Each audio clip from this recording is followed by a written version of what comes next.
Hello, hello, hello. My name is Mew Fan, and I have a special guest with me. Is Talia Dashow, and she is she's been a coach for since 2001, so that's over 20 years, and she helps individuals and team become more productive, flexible, and innovative using scientifically vetted methodology based in creativity.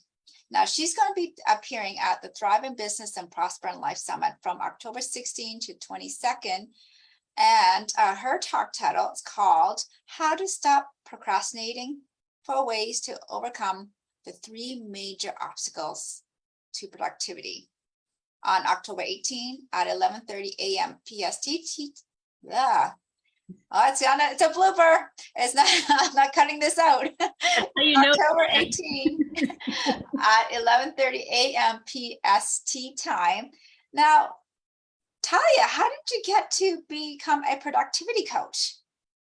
Well, I struggled with productivity myself. Back when I was in college, I would procrastinate on cleaning my apartment until something worse came along. So when it was time to study for finals, I would finally start cleaning because I didn't want to study. And I knew this wasn't sustainable. I was paying late fees and I was losing out on opportunities. And I was like, so what do people do to deal with procrastination? And I read all these books and I learned things like take a big project and break it down into smaller steps, which is great advice, except that now I have a list of smaller steps that I'm still not doing. Or they'd say, well, just do the hardest thing first and then everything else will be easier. And I'm thinking, am I the only one who's so broken that I can't do the thing? Right? So like everybody else seems able to do this and I can't. So I had to figure out what was going on for me. Mm-hmm. And what I learned was that there's a lot of emotional content packed into procrastination. There's a lot of am I good enough? And I feel inadequate, or I feel overwhelmed. And all of these emotional pieces are the ones that stop me from doing the things that I would like to get accomplished.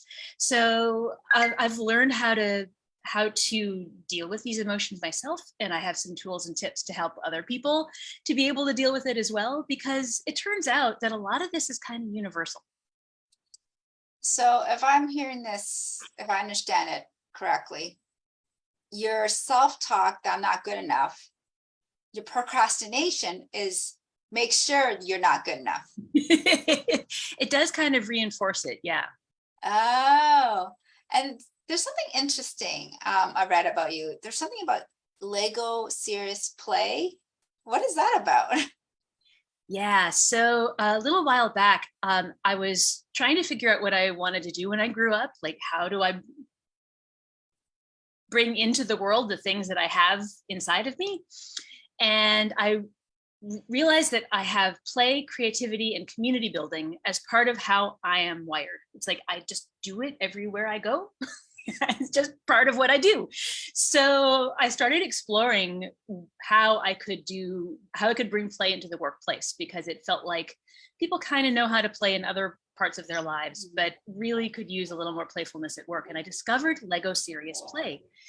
Lego Corporation said, we have this very creative toy, but our board meetings are all very serious. And how can we bring some of that creativity that we're espousing into our boardroom? So they hired some really, really smart people who explored the hand-brain connection and realized that you can think with your hands. Like when you are building things with your hands, you actually have access to parts of your brain that don't light up when you're just talking or reading or writing. Oh. And then you can hold your ideas in your model, so you don't have to hold them in your head. And then it gives you more space to listen to other people. Plus you can listen with your eyes, because you can look at the model that they built, and then they can listen to you with their eyes, looking at the model that you built. So it really helps deepen understanding and communication. It's a great tool for teams. I really enjoy helping with culture and with communication. It's a really great way to build metaphors and ideas and take multiple people's ideas and bring them together into a shared concept of what they want to do going forward. And so you're saying if they're playing with this Lego thing, Yeah. that they actually listen better? Yes. Well, Really?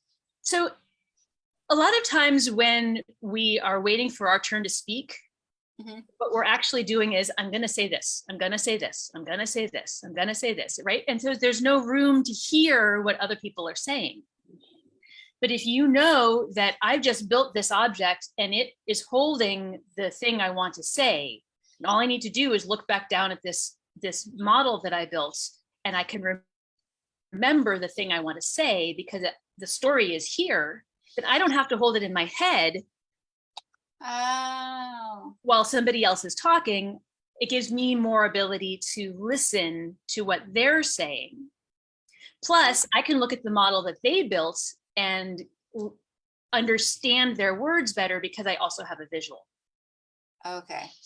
And you're familiar with the boardroom because you are a certified facilitator or mediator.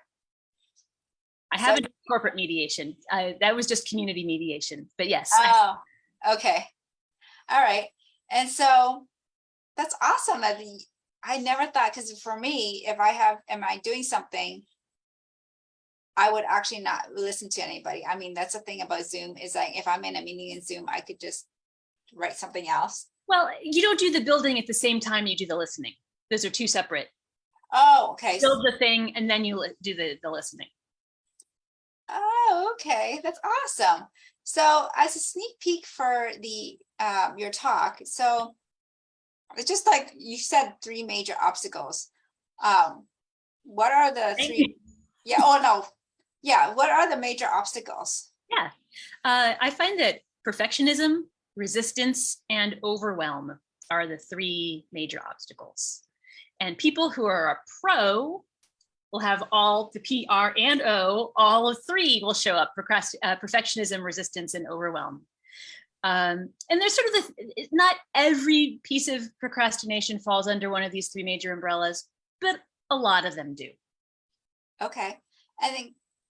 And how did you come across the pro? You know, I was looking at my own experience and the experience of my clients and just seeing how things tended to cluster. Okay.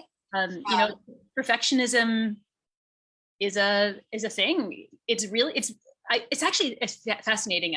I'll probably talk about this in my talk a little bit as well, but there's a human need to be part of the group. And it's evolutionarily, it was done to help us stay safe and alive, because if we were dependent on our small tribe of people to keep us from getting killed by wildlife, or you know, we needed to rely on each other. So paying attention to whether other people were accepting us and whether they were going to kick us out of the tribe was a big deal. Okay. So we've held on to that survival level fear of what will other people think and how do I fit in and will they accept me in the group, in situations that are no longer survival level situations. Like if I turn in something with some spelling mistakes in it, I'm not going to get mauled by bears. All right. There's a different level of, it's not a survival level issue anymore. But I still have that survival level gut feeling of it has to be perfect or I'm in trouble. Right. I think somebody said like we are living with a 3,000-year-old brain. Yeah. And yeah, I saw a book title was something like How to Do Space Age Work with a Cave person brain or something like that. Yeah, absolutely. Things have been moving a lot faster with technology and society than they have been with brain updates. So you said, okay, so P is perfectionism. R is what? Resistance. Resistance. Okay. And O is? Overwhelm. Overwhelm. They sound like they're all related though. Yeah. Okay. And everybody could have it at the same time. So what is your clients like major success stories when it comes to dealing with procrastination? I recently had a client who was worried that she was going to get fired from her job because she just wasn't getting any work done. It was a remote job. It was during the pandemic, and she had never gotten proper onboarding to the job. She didn't really have a good understanding of what she was supposed to do. She didn't know who she was supposed to be reporting to. She didn't get any work done. She's like, they're going to fire me. I need a job. So we did a little coaching. She signed up for a coaching package with me, and we worked on what was going on for her. And before we were done, she had actually gotten a new job somewhere else where they did do onboarding, and she did know what she was expected to do. And she left the job where she would, before they could fire her, she was like, this isn't a great fit. I'm going to go over here where it's a better fit. So with her coaching, she took the initiative to find what she needed. Right. Oh, that's awesome. Yeah. And you've been doing this for 20 some years? Well, it's been on and off. It hasn't been 20 years consistently. Okay. Yeah, in 2001, I was part of a group of job seekers who were staffing the job seekers office. It was like a chance for people who wanted to switch jobs to take on positions within this organization and get some experience. So I was starting to do some training in front of groups. It was the first time I had done like public speaking and training for people. And one of the people who was training with me turned to me and said, "You're going to coach me now." And I'm like, "Is there someone else here? Because I could have sworn you just said I was going to coach you." Yeah. He was like, no, I mean it. You're going to coach me. And it turned out I could help him. I didn't think I could. I had no idea that coaching was something that I was good at, but he saw something in me and he knew that I could help. He had an issue with over talking to fill the space. Always. No one could ever get a word in edgewise because he was talking so much. So without really having a lot of coaching background at that point, I started exploring with him. What is it you're trying to accomplish? And what are you afraid will happen? And what are the other options available? And we started practicing and things got better for him. So yeah, I've done a lot of studying since then and reading and getting coached and doing coaching. So I'm better now, but even back then, yeah, there was something that he saw in me that just, this is how my brain works. This is what I do. Wow, that means, well, I think almost everyone has a PRO.